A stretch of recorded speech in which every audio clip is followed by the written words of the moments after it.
Hi, ഇന്ന് വീണ്ടും ഒരു മന്തിയാണ്. കഴിഞ്ഞ ദിവസം എടുത്ത സമയത്ത് പറഞ്ഞിരുന്നു അന്ന് ഫ്രൈ ചെയ്ത മന്തിയായിരുന്നു.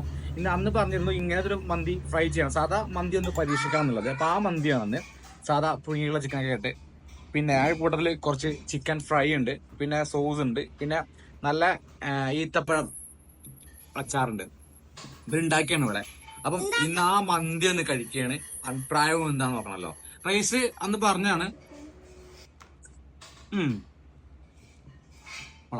എവിടെയാണ് കേട്ടോ ചിക്കൻ നോക്കുമ്പോൾ ചിക്കൻ